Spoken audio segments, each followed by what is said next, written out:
You can't separate the power of God and the wisdom of God from God. So you will say in the end, I and my Father are one, for he is called the Son of God. Now we are called upon to test this, if it be true. Can we test it? I hope you'll put it to the test. When I tell you that your own wonderful I amness is God, though prior to that you believe that you are little something, moving across the earth for a few years, 70 years, and then you will vanish, in the hope of some restoration, but a hope, no assurance. But now I'm going to tell you that you really are God. Your own wonderful consciousness, your human imagination, that is the God of Scripture. And there is no other God. Imprisoned as you are in these bodies of flesh, you did it for a purpose. Now let us see what it tells us about this Son of Man that is now equated with the I of man. No one has ever ascended into heaven but he who descended from heaven, the Son of Man. You'll read that in the 3rd chapter, the 13th verse of John. So here we find you are a pre-existent being. No one can ascend into heaven but he who descended from heaven, the Son of Man. Your ascension in the next verse, the 14th verse, is showing you how you ascend. As Moses lifted up the serpent in the wilderness, so must the Son of Man be lifted up. That's all imagery, and yet it is true. You descended into generation in a world of death, where everything begins, it waxes, it wanes, and then it disappears. But there's something in you, clothed in this garment, that does die. That is pre-existent. And its home is heaven, which is harmony. You gave it up completely. You aren't pretending that you're a man. You descended into man. You became man. With all the weaknesses, all the limitations, all the restrictions of man, to experience this world of death and decay. There will come a moment in time that you will ascend from this restriction, taking with you the experience that is yours because of this restriction. And you will ascend in the same manner that Moses lifted up the serpent in the wilderness. That was an adumbration. That was a foreshadowing. You will rise from the base of your spine, up your spine into your own skull, for heaven is within you. And you will rise like a fiery serpent, without any loss of identity. The form you wear, I hesitate to describe it. I will tell you that your face is human, your hands are human, your voice is human, but do not ask me to describe the body that you wear. It's infinite power, infinite wisdom, and yet it is a form. You are that fiery being that descended, not because of anything that was wrong when you descended. The fall is not because of any mistake on our part. It's a predetermined plan to come down into the world of death and decay and overcome it. If coming down, wearing these garments, we knew who we were, pretending that we were men, we could not accomplish it. Any more than an actor on the stage, pretending that he is Hamlet, can actually play that part. He has to actually assume it, but even then it is still with a little something in his mind. He knows he is the great actor who tonight will go home to his lovely home, and he'll take off the garment and hang it up once more, and tomorrow he'll replay the play. You don't do that in this play of God.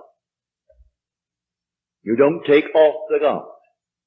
You wear it for your 80, and if by strength, your 80, or maybe even longer, or shorter. But the eye of man is the God of Scripture. Put it to the test.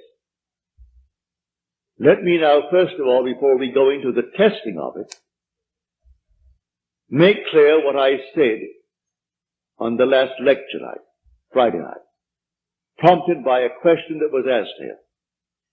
For I had said in the previous lecture that there are ranks in heaven as they are on earth, for this is only a copy. Everything here is a shadow. It's a copy of the eternal realities. Believe me that when you say I, before you say I am John, I am Bill, I am this, I am that, I am the other, you are declaring yourself to be. And that sense of being is God. That's God. Now what are you going to put on it? All things are possible to God. All things. You could say now, as you're seated here, after first affirming that I am, you could then assume that I am, and you name exactly what you want to be. If you believe what I tell you about your own I amness, and remain faithful to what you have assumed, that assumption will harden into fact. When you pray in the true sense of the word, you do not pray to any external God. Everything he creates from within himself. And this pattern, the individual awakens within himself. And who does it? The I of man. And that is God. Now tonight you can test it, as you are called upon to test it. Test yourselves and see. Do you not realize that Jesus Christ is in you? Unless, of course, you fail to meet the test. Examine yourselves to see whether you are holding to the faith. What faith? To have someone tell me that I am a Christian, or I'm a Jew, or a Mohammedan, and holding to that faith that they talk about? No. The faith that I'm talking about tonight. That your own wonderful I amness is God. Test it to see if you're holding to that faith. If you're holding to that faith, and all things are possible to God, you should be able to prove it in the testing. Having convinced myself through experience, I have come to the conclusion that because I am aware that I am, that is God. For if by him all things are made, and without him is not anything made that is made, and I start from scratch, only imagining a state, and then I boldly assume that it is real, that I am actually experiencing that state now. And then in the not distant future, that state crystallizes in my world. Well, then I have found God.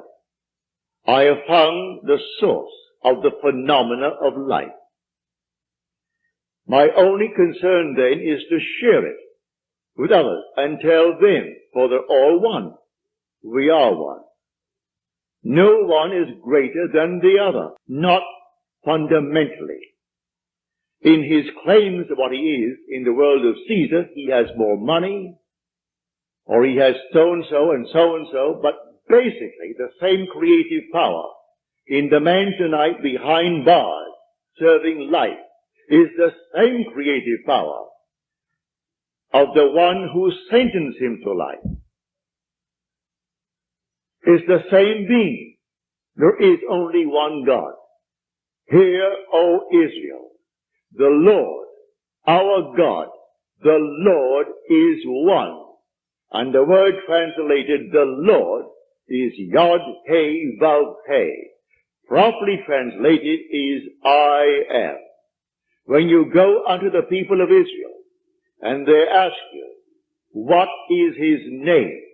And you claim that the God of Abraham, and the God of Jacob, and the God of Isaac sent you. You say unto them, I am has sent me. That's my name forever. And by this name I shall be known throughout all generations. But man finds it difficult keeping the tense. And so he speaks of thou art, or he is. And he never actually comes down to the fundamental and knows that I am. I am the cause of the phenomena of my life, good, bad, or indifferent. I have to live with it and change my assumptions if I would change the world in which I live. But now, can I help a seeming other? I say you are myself pushed out. Can I help another? Yes, because there's only one. If your request of me comes within the framework of the golden rule, something that I would like done to me, then I can willingly help you. If you ask of me that which does not come within the frame of the golden rule, do not ask it of me.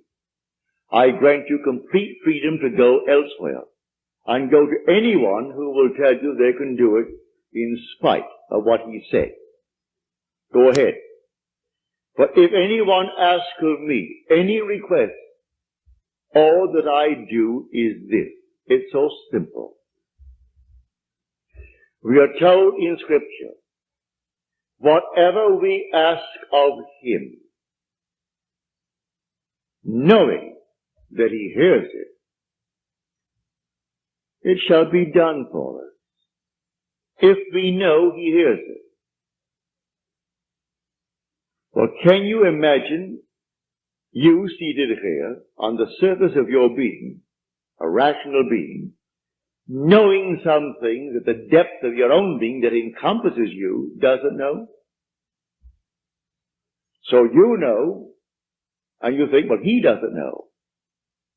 Well, read that in the story of Ezekiel. You'll read it in the 38th chapter. And these are the elders of Israel that went into the dark room.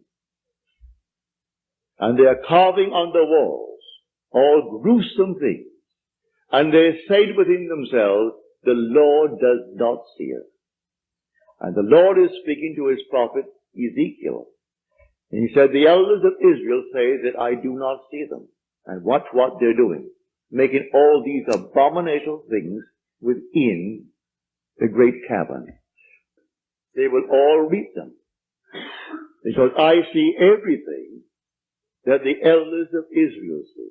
But they think because it's dark and it's a cavern, no one knows what he's doing.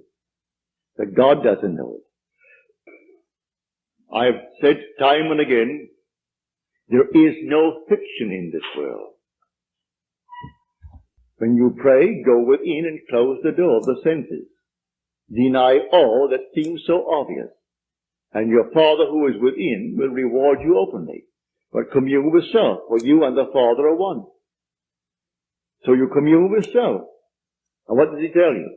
Exactly what was asked of you. He heard it, and he has all the ways and means that you on the surface of your being know not of. He will do it. You can ask anything of one if it comes within the framework of his code of ethics. Don't ask anyone who knows how to pray something that does not come within his golden rule. Do unto others as you would have them do unto you. Just as simple as that. And most of the requests would come within that rule. And so you simply hear it. And then you drop it completely. And in the depths of your own being, you're still hearing it. And the Father knows all means, all ways. And so he singles out the best way to externalize it.